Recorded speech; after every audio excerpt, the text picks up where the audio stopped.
The Cooperative Development Authority presents a town hall meeting focused on cooperative growth and development,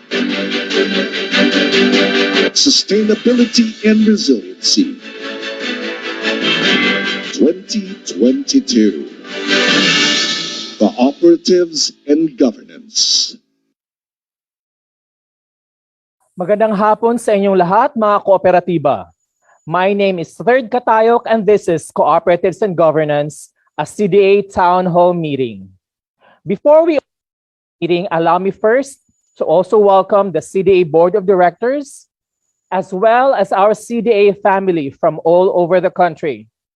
And to welcome us to this event, let us hear from the chairman of the CDA, our very own Yusek Joseph Joy Encabo.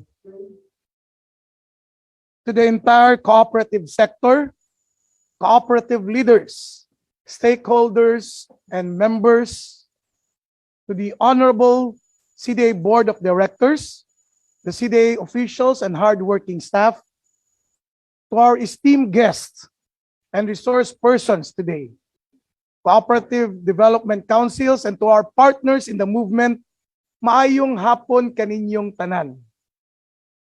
We are witnessing one of many firsts in the cooperative movement.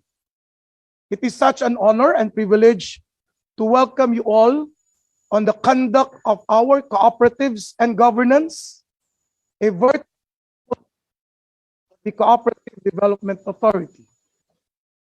This initiative is the product of a series of consultations with the cooperatives and stakeholders. The CDA is a listening institution, heard the calls of the sector for an opportunity to thoroughly know the people aspiring for national office. Recognizing the magnitude of this activity, we have made our intentions clear.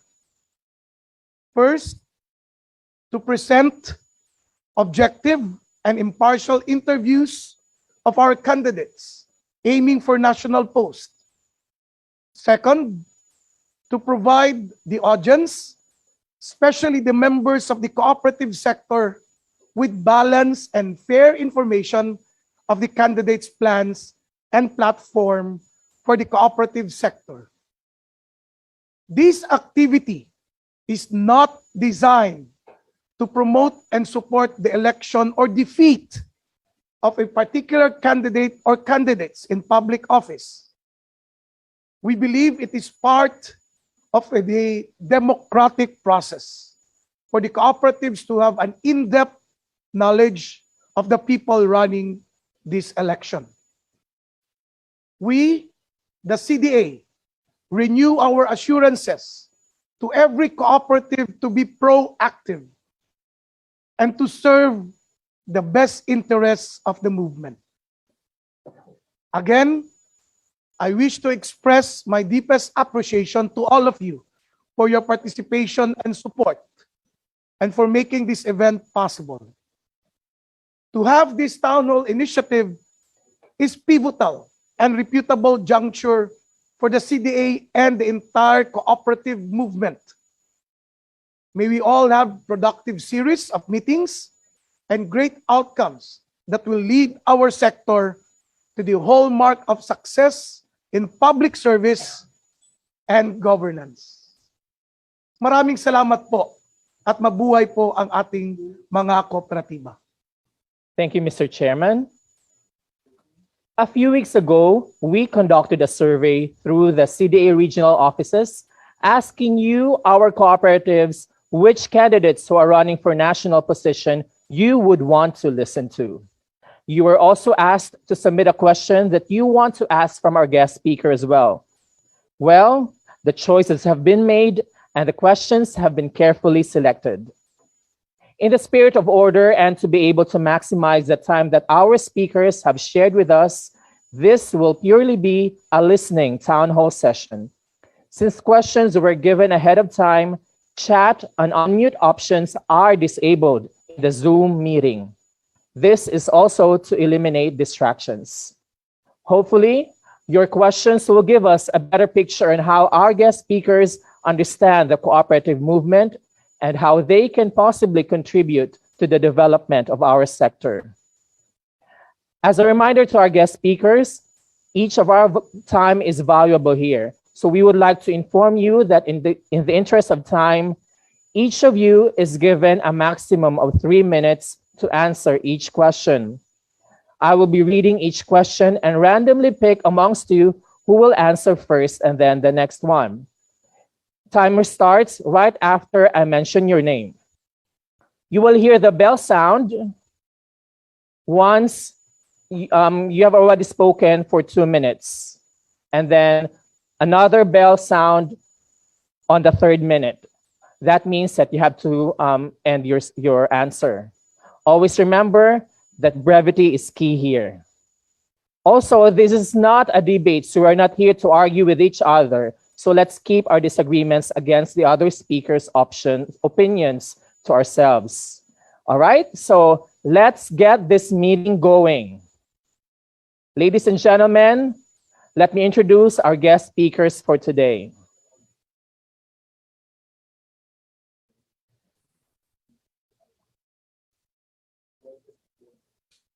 Okay, our speakers, please turn on your cameras.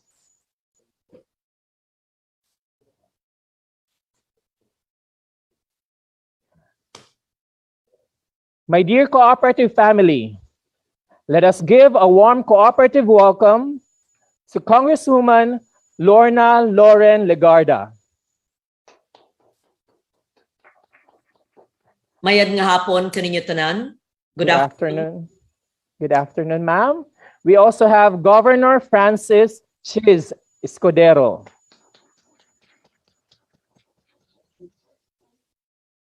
Sir, you're muted. Magandang hapon sa ating lahat, particular kay Deputy Speaker Ma'am Loren at gayon din kay Herbert.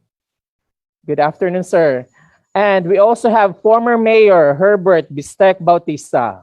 Magandang hapon po sa mga taga-CDA officials, sa mga cooperatives na nanonood ngayon mula sa iba't ibang region, kay Senator Loren Legarda and Senator Chiz Escudero. Magandang hapon po. Good afternoon, sir. Good afternoon po sa inyong lahat. Okay, so are you all ready for our questions today?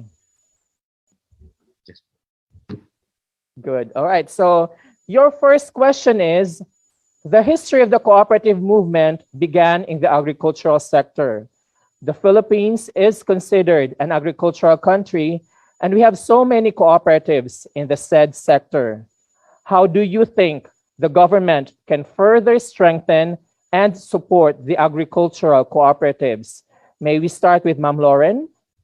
Thank you very much, our head, Mr. Encabo, and thank you to all the CDA members and officials all over the country, and of course, Senator Chiz and incoming Senator Herbert, Bautista, and all of those online. We know that agricultural cooperatives can play a fundamental role in addressing poverty and improving the food security and nutrition of our people. And majority of our most vulnerable people live in rural areas and depend on agriculture as their main source of employment, and that includes my province of Antique.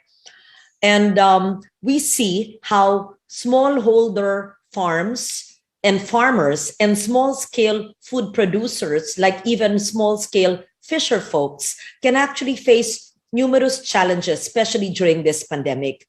They're often dispersed in remote areas. They face high costs of everything from electricity to transport. They lack access to information and knowledge, infrastructure, markets, and financial resources. And if cooperatives are inclusive and efficient, they're able to help their members overcome these difficulties by increasing their access to resources and services and giving them a voice to defend their own interests in policy and decision-making. And cooperatives can also have that important role in adopting sustainable agricultural practices and agroecology approaches that can increase production, as well as adapting to and mitigating climate change, mitigation and adaptation and its effects. I would also always want to mainstream climate change adaptation and mitigation, even in the cooperative movement and in governance. And I've tried to do this in the various multi-purpose cooperatives in my home province. In these ways, I believe that agricultural cooperatives can help to build the resilience of small-scale and family farmers in particular.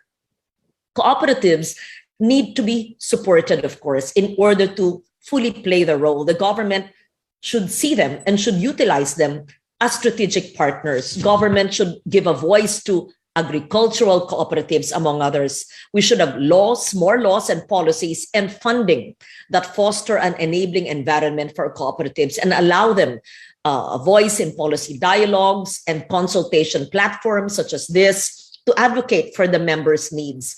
It also entails building the technical, managerial, and leadership skills of members of cooperatives, improving their access to information and technology and knowledge, and supporting them to engage effectively in policy dialogue processes at all levels. In my home province of Antique, the Pandan Multipurpose Cooperative, Santo Rosario Multipurpose Cooperative, Barbasa Cooperative, San Jose Multipurpose Cooperative, and many more have been beneficiaries of government funding, either through DOLE, DSWD, or DTI. I'm sure that Governor Chiz Escudero also knows this in Sorsogon, and they've greatly benefited during these times of pandemic. I believe that the cooperative sector can be one of the greatest platforms for our pandemic recovery, because the cooperative platform, the cooperatives themselves, members are MSMEs. So the MSME law that I authored way back in 2007 when I was a young senator, the Micro, Small, and Medium Enterprises law, can be attuned, can be aligned with the Cooperative Development Authority's work, because many of the members of cooperatives are micro enterprises, and many of these MSMEs have been badly hit during pandemic. To be able to provide them access to capital, access to financing, access to low interest or no interest and no collateral loans during this pandemic, and access to innovation as well. And I believe that cooperatives, whether agricultural or transport or housing, in any way, will be able to give that much needed voice for our people, especially during these times of pandemic. I'm happy to work further with the CDA, whom I have worked with in my years in the Senate, having been chair of the Committee on Finance for 5 years, just like Senator Escudero. And so, to sum up what I said, the cooperatives give the people who are marginalized a voice. Second, we must further use the cooperatives platform to be able to rise above during this pandemic recovery. And we must mainstream climate change adaptation and mitigation in any aspect of cooperatives sector and in their governance, so that we can have more resilient communities. Thank you very much. Thank you, ma'am. Now let's hear it from Sir Chiz. What's his take on this question, sir? Maraming salamat. Sa muli taos pusong pagbati sa lahat. Pagbati mula sa lalawigan ng Sorsogon. Diyos marahay na hapon sa Indogabos. Mayong hapon na imbangamalim sa lahat ng mga cooperatives natin sa iba't ibang parte ng Pilipinas. Simple lamang ang kasagutan ko. May kasabihan tayo sa Ingles, put your money where your mouth is. Huwag kang magsalita tungkol sa isang bagay kung hindi mo naman lalagyan ng sapat na salapi at suporta. Ang budget ng Department of Agriculture ay 58 bilyon lamang. Wala pang 60 bilyon. Ikumpara mo yan sa budget ng National Defense na nasa mahigit 100 bilyon. Ikumpara mo yan sa budget ng Public Works and Highways na nasa 800 bilyon. Habang 30 milyon o halos 33%, 33% ng ating mga kababayan ay nakaasa o dumidepende sa sektor ng agrikultura. Napakaliit ng pera nilalaan sa sektor na yan. Paano natin matutulungan? Simple lamang. Maglaan ng mas malaking pondo at pera sa sektor na yan para matulungan yung pinakamahihirap nating mga kababayan na umaasa sa sektor ng agrikultura. Partikular ang mga kooperatiba na nasa sektor na yan. Tama ka, nagsimula ang kooperatiba sa sektor ng agrikultura. Pero naiwanan ito ng ibang mga kooperatiba sa iba't ibang sektor, kabilang na ang transport, kabilang na ang credit. Pero ang agrikultura nananatiling kulang ang suporta mula sa pamahalaan hanggang ngayon. Dagdag pa, Marapat tingnan natin muli ang mga batas, mga polisiya na medyo stricto kaugnay sa pagbibigay ng tulong sa mga kooperatiba. Naranasan ko yan bilang gobernador na ang kwalipikado lamang para makatanggap ng pondo ay yung may mga track record na, yung may magandang performance, sa ibang salita, yung dati lang may puhunan at yung dati lang matagumpay. Nahihirapan yung mga kooperatibang nagsisimula pa lamang dahil wala silang track record, dahil wala silang mapakitang pruweba na kaya nilang gamitin ng tama at sa tama yung pondong ibibigay sa kanila ng pamahalan. Marapat tingnan ng masusi ang polisiyang yan upang sa gayon, maakay natin yung mga bago at maliliit pa lamang na kooperatiba na lumaki tulad sa maraming mga kooperatiba na naging matagumpay at napakarami ng pagmamayari at asset, bilyon na nga ang ilan, tulad ng ilang kooperatiba din dito sa lalawigan ng Sorsogon. Pero hindi nagka-qualify yung maliliit, yung malalaki pa rin na nagka-qualify. Sa ibang salita, mas lumalaki tuloy yung malaki at yung maliit, nahihirapan pong tumayo sa sariling paa para gayahin yung mga nauna sa kanila na naging matagumpay at malalaki na ngayon. Maraming salamat po. Thank you, Sir Chiz. Let's hear it also from Sir Herbert. Magandang hapon po sa inyo lahat, Sir Joseph, sa lahat po ng mga ASEC board ng Cooperative Authority, sa mga regional directors po natin at sa mga cooperatives po natin na nanonood ngayon. Tingin ko po, ano po ba yung kasalukuyang pinag-uusapan? RCEP. Diba yung RCEP parang disadvantageous yata sa mga maliliit na mga magsasaka at mangingisda natin yan. Nakakagulat, nag-i-import tayo ng mga isda ngayon. Tapos talagang tambak ang mga pumapasok sa atin dito ng mga iba't ibang mga gulay at prutas, karne pumapasok din dito. Hindi ko po maintindihan. So siguro pagdating sa RCEP, bigyan natin ng special preference o preferential order or option yung ating po mga yung mga kooperatiba natin sa agrikultura. Isa po yun. Yun po ang trabaho po ng Senado to check whether or not these are all advantageous to the sector na dapat natin pangalagaan. Ikalawa, alam nyo yung basahin na rin siguro natin, napakababa ng pondo. Yung sinabi ni Senator Chiz kanina na 58 billion lang ang pondo. Aba, teka muna, 58 billion. Tapos pag tinignan mo yung rice tarification, 10 billion lang ang pumapasok. Iilan lang po na ikinabang ho doon. Tingin ko yung tamang paggamit ng pondo is very important. Number three, tignan din natin yung bagong batas, yung bagong Retail Trade Liberalization Act. No? Marami magpapasukan dito mga negosyo, marami magpapasukan dito mga pagkakataon. No? Baka mamaya matabunan na naman yung mga kooperatiba. Siguro yung buwis na makukuha natin dyan, makakakuha tayo ng kaperasong pondo, a certain percentage to support CDA, and then yung CDA na magbibigay naman doon sa mga micro at small cooperatives. No? Kasi wala naman tayong kinukuha tax sa mga kooperatiba. Yun ang isa sa mga incentives nila. Pero itong mga papasok na ito, ng mga bagong negosyo, kailangan makuha natin sila ng percentage para nang sigurado na meron din tayong makukuha pondo for CDA para itulong naman doon sa mga micro cooperatives. So check natin mabuti yung RCEP. Tigilan na muna natin yung sobrang dami ng importation dahil kawawa yung mga magsasakat mangingisda natin. Yung bagong batas on retail trade liberalization, kumuha tayo ng sapat na pondo para makatulong tayo sa CDA at yung CDA naman ay maibigay ito sa mga maliliit na kooperatiba.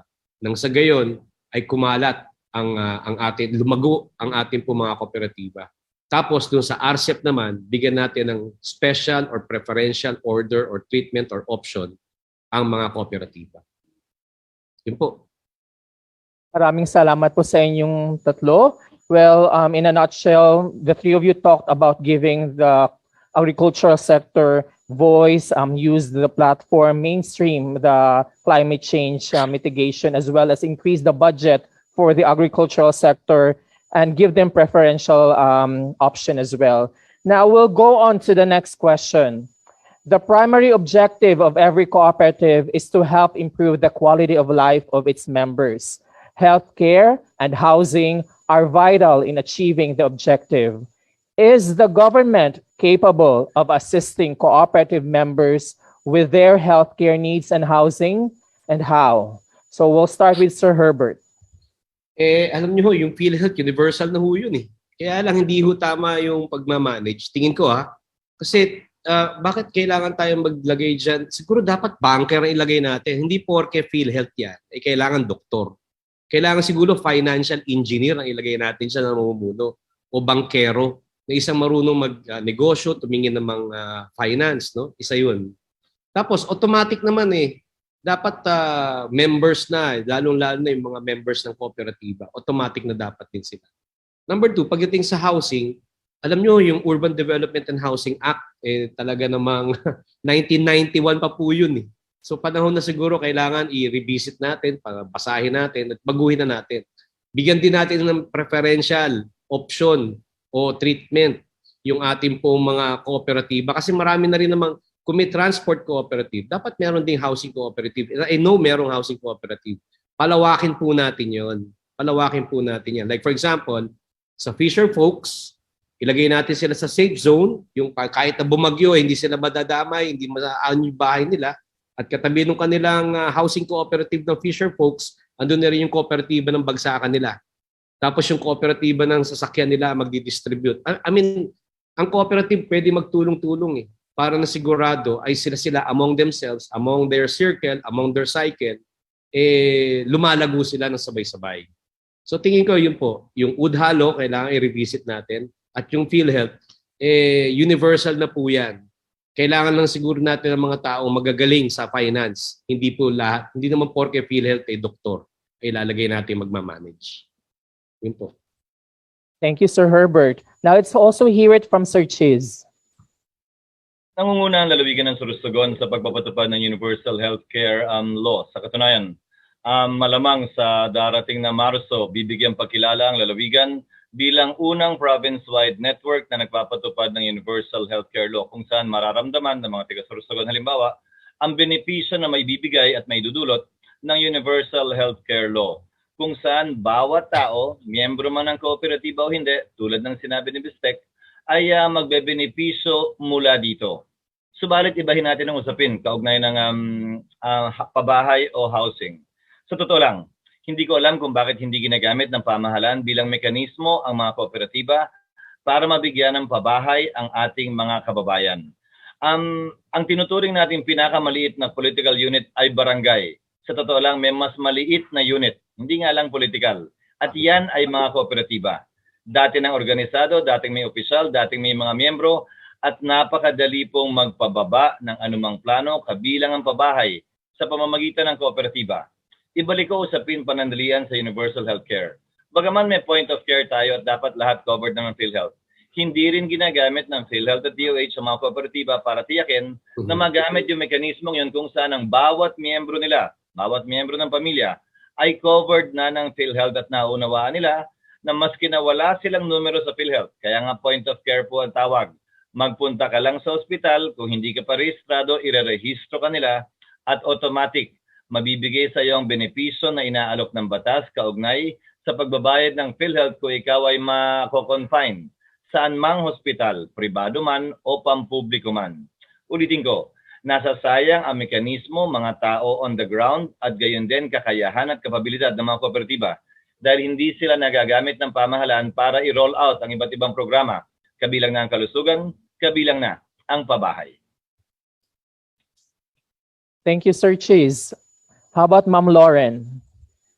Salamat po at magandang sinabi ng aking mga kasamahan dito. Dadagdag po tayo.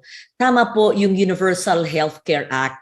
Alam niyo po, pinalad po tayo na naging chairman ng Senate Committee on Finance na tayo po ang unang nagpondo ng 18 billion pesos para po sa first implementation ng Universal Healthcare. Kailangan po paigtingin ang pag-implement ng UHC. Pangalawa po, pumili po ang gobyerno ng 33 provinces po para po i-implement ang Universal Healthcare. At pinalad naman ng Antique na isa po ito sa mga probinsya na ini-implement po ang UHC sa advanced implementation. Kailangan lang po pabilisan ang implementation, mas epektibo. At pangalawa po ay dagdagan more than 33 provinces.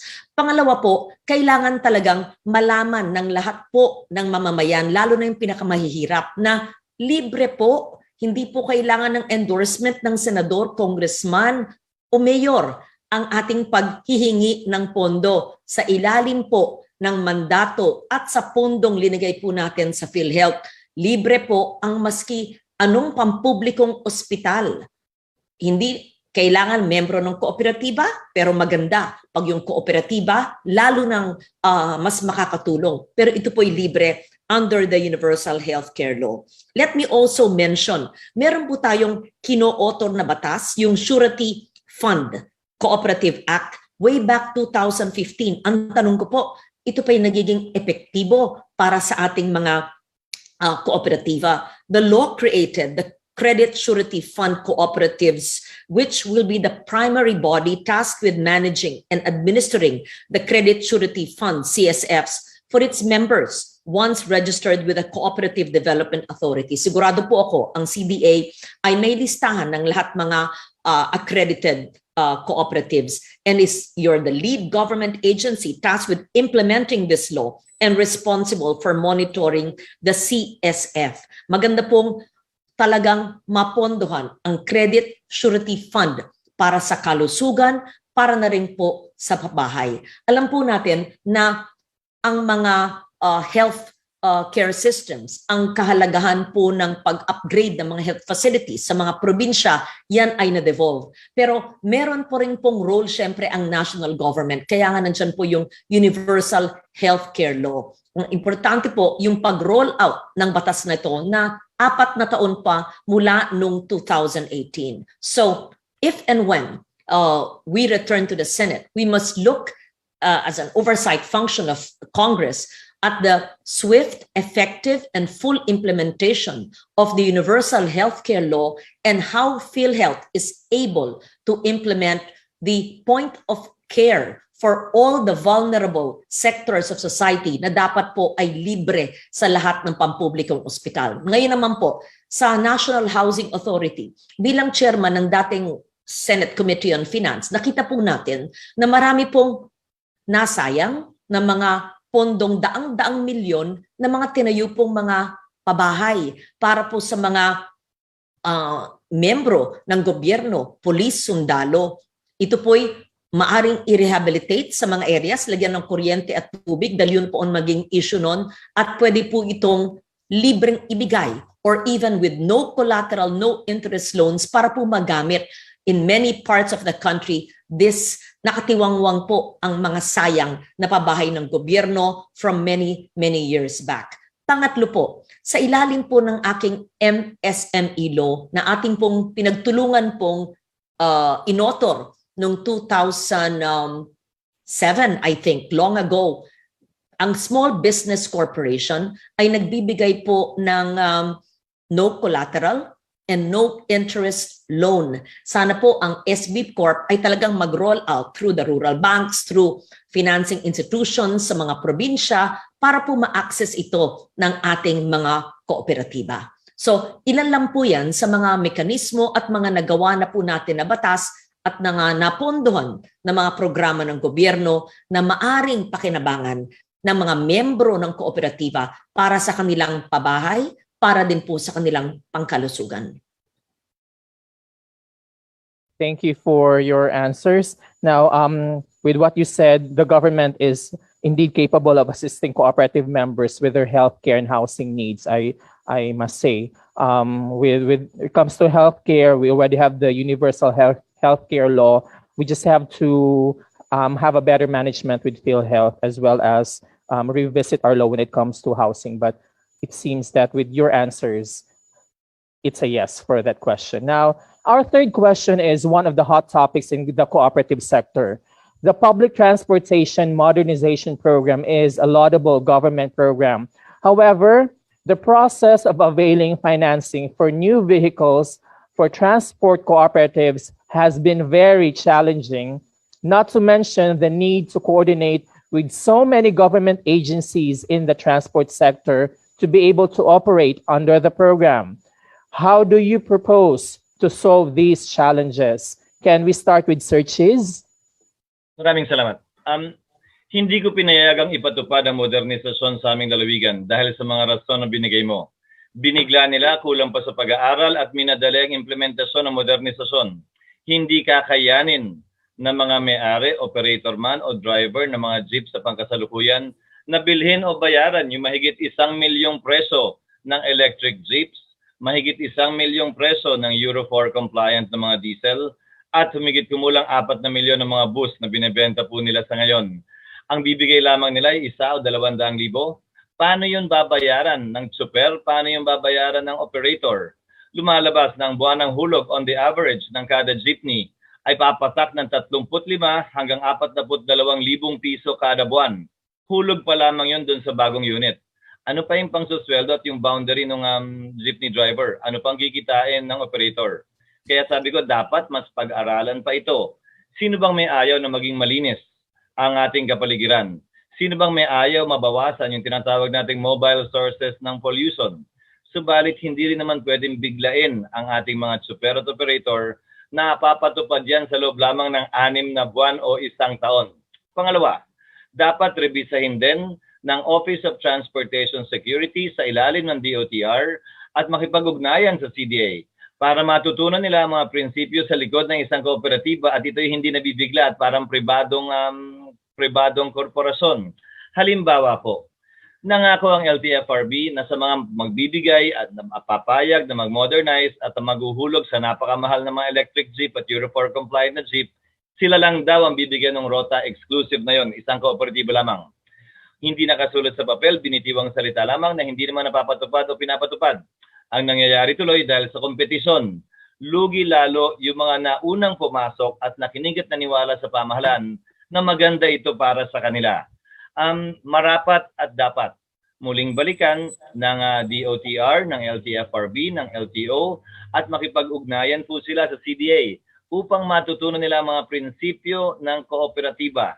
Para sa gayon, maunawaan nila ang tamang pagpapatupad sana ng modernisasyon ng ating mga jeep na tinitiyak ko hindi kayang magawa sa loob ng 1 o 2 taon lamang. Dapat in phases yan at dapat yung plano kasama palagi yung financing component kung wala silang makuha gamit ang mga bangko ng gobyerno, kabilang na ang DBP at Land Bank, para mabigyan ng mas mahabang panahon ng pagbabayad ang mga super gain din ng mga operator upang sa gayon mas maging sustainable at feasible yung modernisasyong pinaplano nila.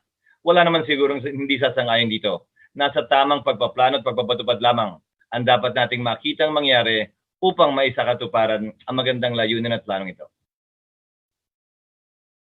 Thank you, Sir Chiz. So I would presume that you agree with pero we just have to extend the timeline, right? That is correct. I agree with the principle and concept of modernization and cleaning our environment by lessening mobile sources of pollution.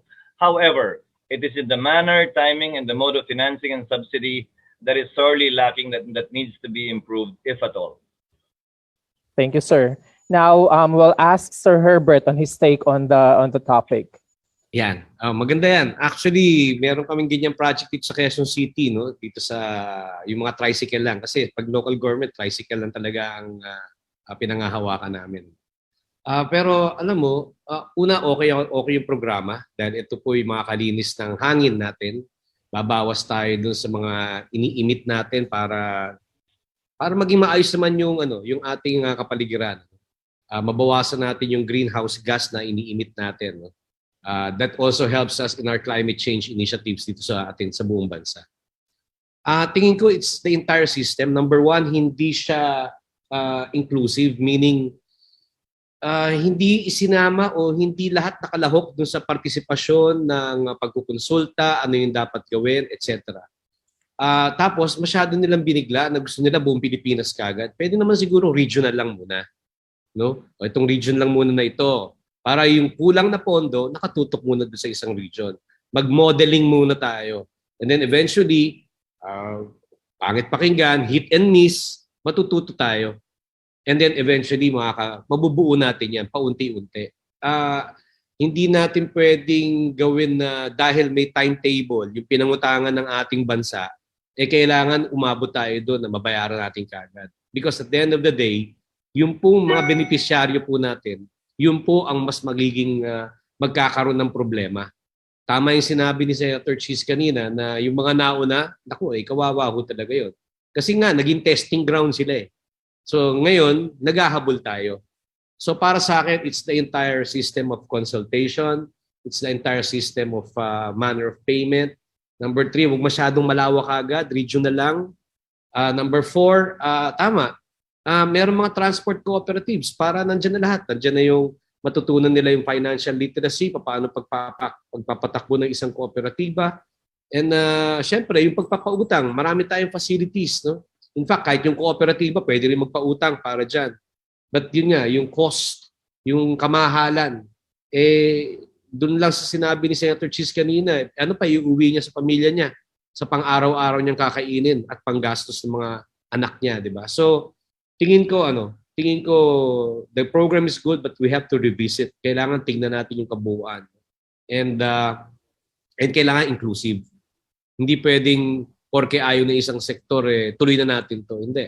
Kailangan lahat tayo, lahat ng tao, lahat na nasa transport sector ay maging bahagi itong programa na ito. Dahil ito ikaunlad at kagaganda ng ating bansa. Thank you, Sir Herbert. Do you mean to say that the government should have thought more carefully before implementing this? Hindi naman sila mag-implement kung hindi nila nabasa talaga mabuti. Inaral talaga nila mabuti. Tingin ko nagkabiglaan lang.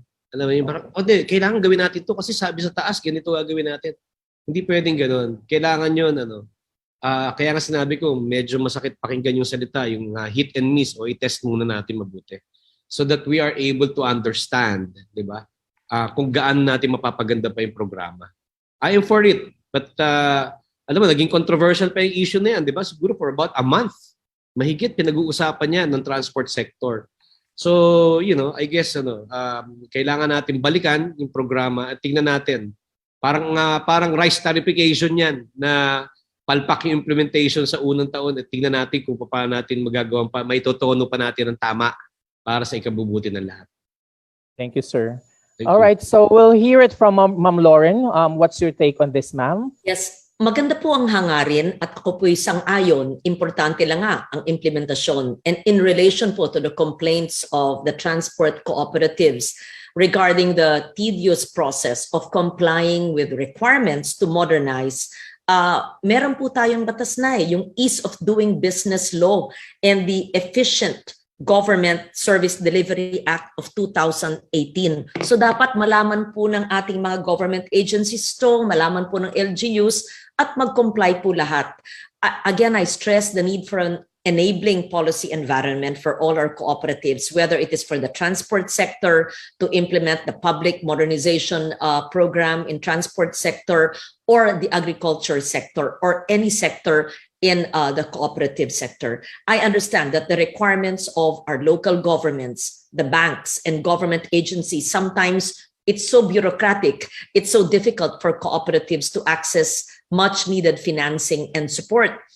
Many agencies and policymakers are still perhaps not familiar with the cooperatives that they're dealing with. And so many regulations and reporting requirements place a heavy burden on our cooperatives. And these have to change if we want to modernize any sector, including the transport sector. The laws and the regulations must reduce the barriers for cooperatives, including so much documentation required to be able to get a permit or a loan. Cooperatives then should be part of the policy-making process so they can seek additional policy changes to increase their opportunities and, if not limit, but really lower the barriers so that they can seek the loans. I will repeat that we have the laws in place, whether it's the Credit and Surety Law of 2015 or the Ease of Doing Business Law of 2018. It is just a matter of making these laws work and reducing the documentation needed for the members of our cooperatives to be able to access funding requirement. For example, the Small Business Corporation under the MSME law, even the Agra Reform Credit Act, these are laws of long ago that should be utilized. Dapat po ginagamit ng ating kooperatiba. Agra, agrikultura, at saka sa mga agrarian reform beneficiaries. Maraming kooperatiba sa agri at saka sa agra, pati na rin sa transport sector. Kailangan pong gamitin ang mga batas. So many well-meaning laws.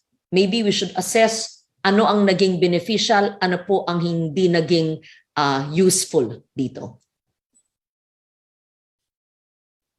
Thank you, Ma'am Loren, for that. So it's about reducing the barrier and really checking on the law itself. Now we'll move on to the next question. Majority of our Filipinos are not fully aware of how cooperatives work and its benefits to the community and the economy.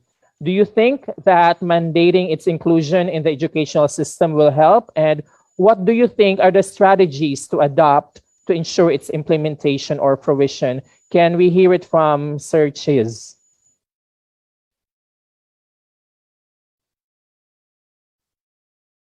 Sir, you're muted. Nung ako'y chairman ng Committee on Education, isa sa mga layunin ko ay magbawas ng subject sa elementarya at high school. Partikular yung mga subject na hindi naman ginagamit o nagagamit, maski na sa pagtanda ni naman. Matagal na debate, matagal na away, dahil ang layunin ko naman talaga maglagay ng subject o kurso at ibalik partikular yung GMRC o Good Manners and Right Conduct. Alam nyo, nagsimula ang kooperatiba noong 1920s sa isang mutual aid association. Ang ibig sabihin, pagtutulungan o pakikipagtulungan sa iyong kapwa at pagkakaisa. Sa pamamagitan ng pagkakaisa at pagtutulungan, mas maraming magagawa ang sinuman. Diyan nagsimula ang konsepto ng mga kooperatiba na dapat ituro talaga natin at layunin nating paunawa maski sa ating mga kabataan. Pero yung mga partikular na legalidad, kaugnay ng pagtatayo ng kooperatiba, requirements ng kooperatiba, marahil pag napili nilang track yan sa senior high, maaaring idagdag na lamang doon. Pero naibahagi yan sa bawat high school o elementary student, marahil ay hindi. Kung may tamang paglalagyan yan, depende sa track pagdating po nila ng senior high. Pero balikan ko ang konsepto ng kooperatiba. Mutual aid nagsimula yan. Ano ba naman ang masama sa pagkakaisa at pagtutulungan? Kung may tuturo lamang natin yung sa ating mga kabataan, imbes na trigonometry, na abogado na ako, nag-congressman ako, nag-senador ako, ngayon governor ako, hanggang ngayon, awa ng Diyos, hindi ko pa nagagamit ang trigonometry o calculus sa buhay ko. Na ilang beses ko pang kinuha at monti kong binagsak. Na hindi naman, maliban na lang kung gusto mo maging doktor siguro, inhinyero, sige, magpakadalubhasa ka dyan. Marami tayong pwedeng gawin para mapagaang ang bag na dala ng ating mga kabataan at dagdagan sila ng ibang kaalaman, kabilang na ang mga konsepto ng pagkakaisa at pagtutulungan. Kabilang na, halimbawa, ang pagtuturo sa kanila kung paano magmaneho. Dahil kung marunong ka magmaneho, marunong ka rin tumawid ng kalye. Marunong ka rin sumunod sa patakaran kaugnay sa mga dumadaan sa kalye, sasakyan man o tao. So, para sa akin, panahon na i-review ang curriculum ng K-12 at suri na tingnan ano ba talaga ang kailangan ng mga kabataan ngayon para mabuhay sa mundong ito. Ano ba ang pwede natin gawin para mabigyan ng kapasidad ng kabataan na harapin ang mga bagong hamon na kinakaharap ng henerasyon nila sa ngayon. Thank you, Sir Chiz. Now let's hear it from Loren. Thank you. I think that there's some potential to build on partnerships with academic and research institutions in order to enhance the information regarding cooperatives and to foster the uptake of knowledge, particularly of our young people, on the important role of our cooperatives. I also see the need to build on more awareness of the cooperative model. We can include it in the educational system, and in fact, have more coaching sessions and seminars and webinars, especially in this new normal, in the same way that students learn about business models and associations. The way that I included environmental education and awareness in the DepEd curriculum, I believe that there's a portion in our curriculum where business models and the cooperative model can be taught.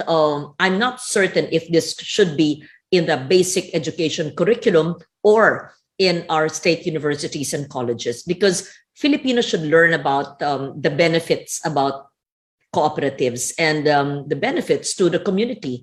I see it especially helpful to the rural communities in achieving even food and nutrition security. I think that those who have no access to resources, those who have are lacking in information, can be part of cooperatives, and only then can they be informed, because knowledge is power. So I've always believed in including it in the educational system, not as a standalone subject perhaps, but similar to what I did as the author of the Environmental Education Awareness Act. Perhaps a similar measure can be done, and this can be mainstreamed in our basic education curriculum. Thank you. Thank you, Ma'am Loren. Let's hear it from Sir Herbert. Po, tama po lahat ng mga sinabi po nila. Alam nyo, ako'y humahanga naman at una, talagang mahalaga sa atin ang edukasyon. Number two, alam nyo, tataka nga ako bakit hindi tinuturo sa high school tsaka sa college yan eh. Ano? Dapat sa lahat. No? Like for example, kahit sa agricultural universities, kahit sa lahat po, sa business, kahit saan, dapat itinuturo yung cooperative. No? Itinuturo dapat yung financial literacy. Itinuturo dapat yung kahalagahan ng pag-iimpok sa mga bangko po natin. So para sa akin, mahalaga na maituro natin. On a gradual phase, siguro doon sa senior high, ilagay natin dyan, and then yung mas mataas na antas na pagtuturo ng kooperatiba doon na sa mga first and second year college. Or, kung hindi na makapag-college, bigyan na natin sila ng pinaka-basic doon sa senior high school. Katulad ng objective naman ng K-12. Alam nyo, pinabasa ko nga, ang sabi nila, di ba, ang kooperatiba ay pinagsama-sama mga tao tungkol o tungo doon sa kanilang objective para magtulungan sila, para kumita sila, para sa ikagaganda ng kanilang pamayanan.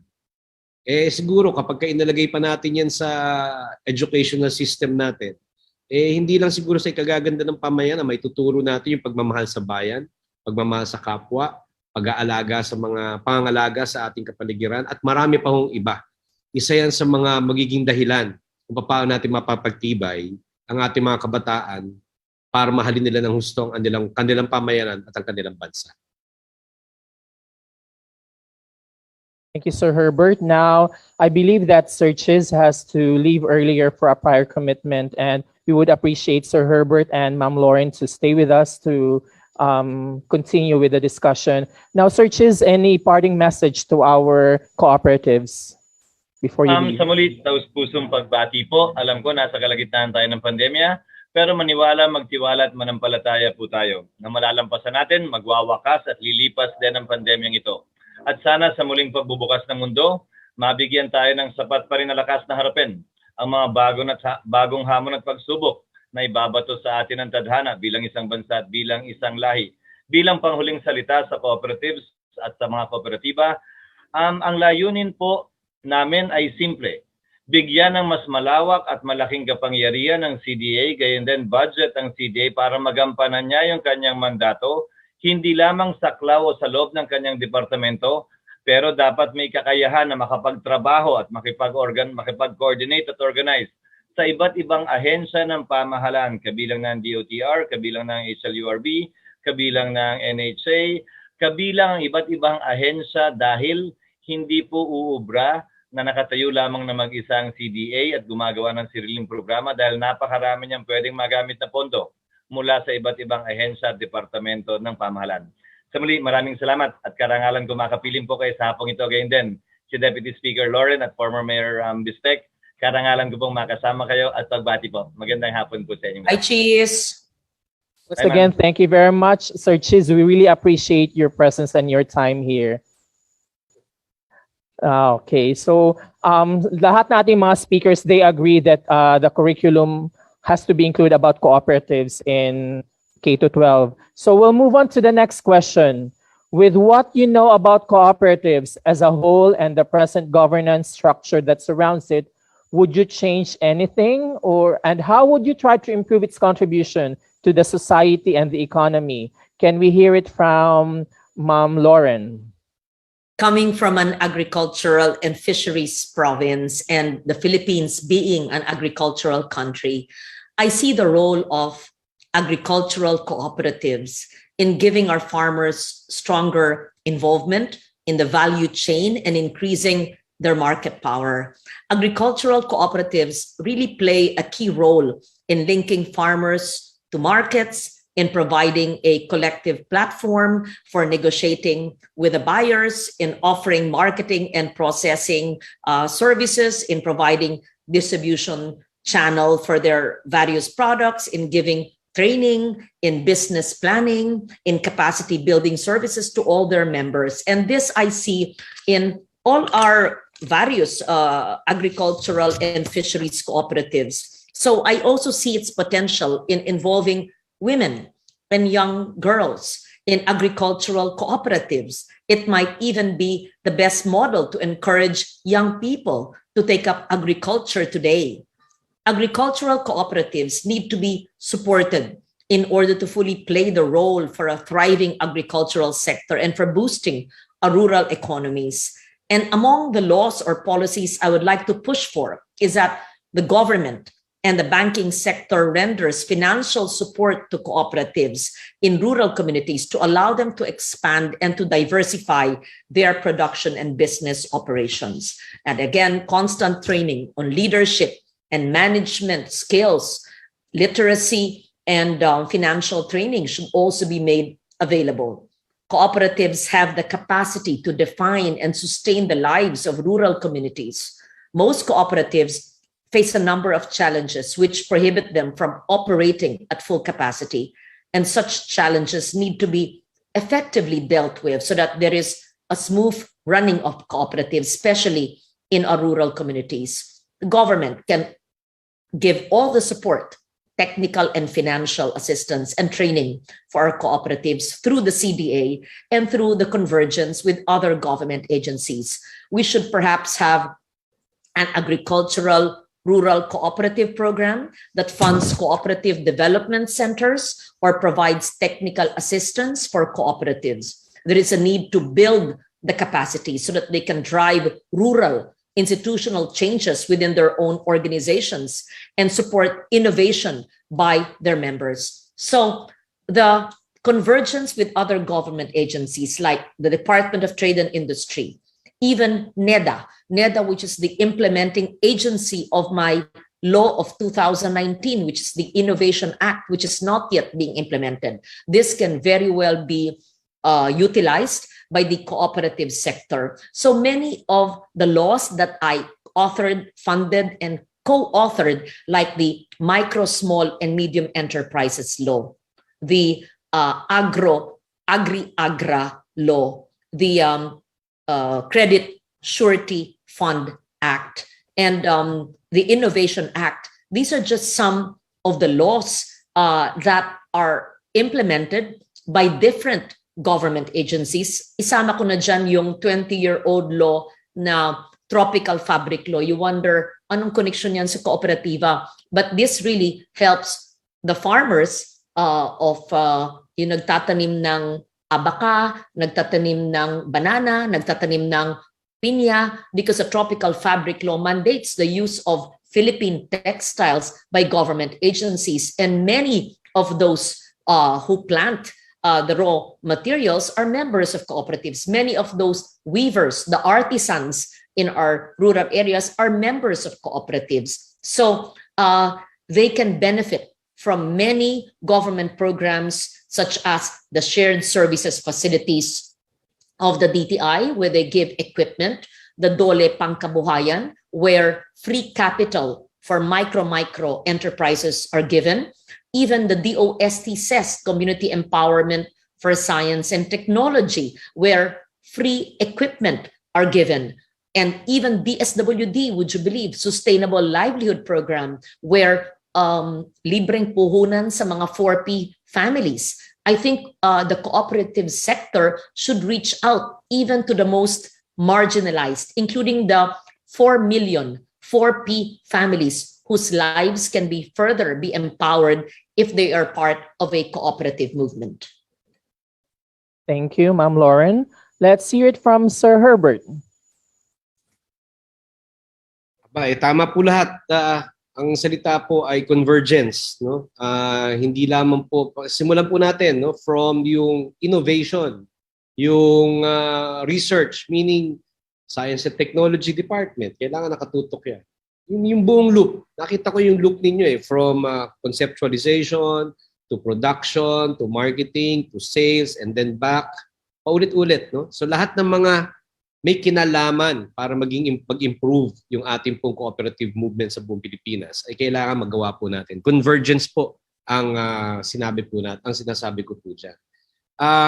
Number 2, wag po tayong malimit dito sa Pilipinas lang, no? Baka pwede tayong gumawa ng mga bagay na pwede nang for export, no? Alam ko may mga ibang kooperatiba na nag-export na, pero kailangan panamihin pa na po natin yan kasi we are now working on a global community na yung ating RCEP nga lang, di ba? Sinasabi ko nga yung RCEP. So kung bibigyan ng preferential option yung mga kooperatiba po natin, makikita po nila yung pangangailangan ng ibang bansa, kaya naman pala ng kooperatiba, then therefore we'll do it and then we'll sell it at magkaroon tayo ng exchange between and among cooperatives ng iba't ibang bansa na nakapaloob dun sa RCEP, dun sa economic package na pinopromote ng ating pong bansa sa pamagitan po ng RCEP. So yun po yung aking po masasabi na sana po ay wag tayong mag-limit. Tapos, syempre, ang thinking din po natin, ikatlo, hindi porke parang nauso yung nata de coco, lahat tayo nata de coco na. Kailangan meron din tayong niche, meron tayong focus. Katulad na sinabi ni Senator Loren kanina, yung fabric. Alam nyo, kung magagawan po natin ng maganda yan, meron iyatang isang bagong TV show ang ginamit, puro mga 20 na mga local na mga gumagawa ng damit. Yun na i-feature nila. Baka naman pwede rin natin gawin yun dito sa atin sa Pilipinas na lahat naman pa ng mga fabric makers, yung mga gumagawa ng mga damit natin, kunin natin, i-source natin dyan sa ating po mga probinsya. That means magtatanim tayo, pangangalagaan natin. So, papasok na yung DA dyan, papasok na yung DTI dyan, papasok na yung microfinancing, either yung land bank or yung mga government institutions natin, etc., etc. So it's convergence. Convergence ng lahat ng mga national government agencies para matulungan natin ang CDA at ang lahat ng kooperatiba sa ating bansa. Thank you, sir. So both of you would agree that we will need to have convergence and synergy amongst all government agencies. Now, we still have one more question for you. This is, what does the word cooperative mean to you? May we start with Sir Herbert? Siyempre, alam naman natin, di ba? Tingnan natin, una, cooperate. O di ba, magko-cooperate tayo lahat, di ba? Isa naman, operate. So, kikilos tayo. Operative. Ibig sabihin, lahat gumagalaw. I mean, ang dami. Ang dami ibig sabihin. Pero isa lang siguro, isang pwede natin sabihin dyan. Pag sinabing cooperative, pagsasama-sama ng mga tao para sila'y magbuklod-buklod tungo sa isang ikagaganda, ikaunlad ng kanilang mga pamilya, ng kanilang pamayanan, at ng kanilang bansa. Yun ang nakikita kong dapat para sa kooperatiba. Thank you, Sir Herbert. How about you, Ma'am Loren? What does cooperative mean to you? Sorry. Maliwanag na dahil ang Pilipinas ay isang cooperative leader sa Asia-Pacific because we approximately have 13% of our population are belonging to cooperatives. Kaya yung ating likas na ugali ng bayanihan, hindi ba? That's the cooperative sector. And if I may, again, mainstream climate change adaptation and climate action, because I think we can really use the cooperative sector and the way cooperatives are organized on the ground for urgent climate action. I think that Mayor Herbert knows this so much.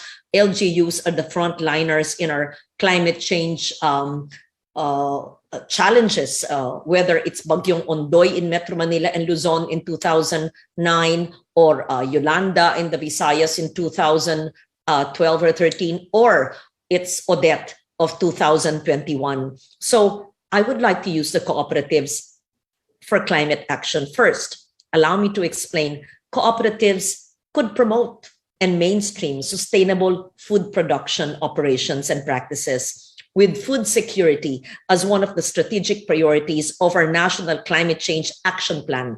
Sa ilalim po ng aking Climate Change Law of 2009, requirement po ang lokal na pamahalaan na magkaroon ng action plan. May national at may local po. So we could help ensure availability, stability, accessibility, and affordability of safe and healthy food amidst climate change by employing alternative and sustainable production practices. Pangalawa po, cooperatives could also assist in ensuring the timely communication of early warning of impending natural hazards to rural communities.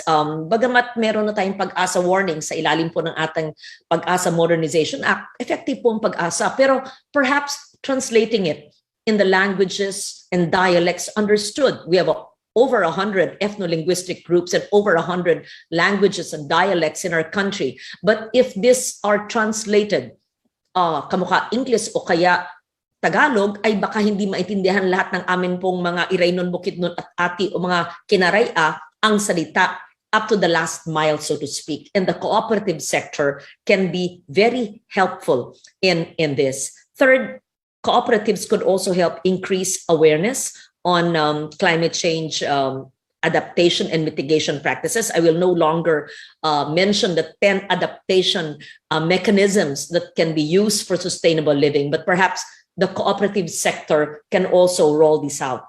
Fourth, cooperatives could also finance local mitigation and adaptation projects and offer financial products for risk climate insurance. Again, this is another topic, but it would be great to have climate cooperatives or environmental cooperatives. And believe me, this could even receive funding, green funds from abroad.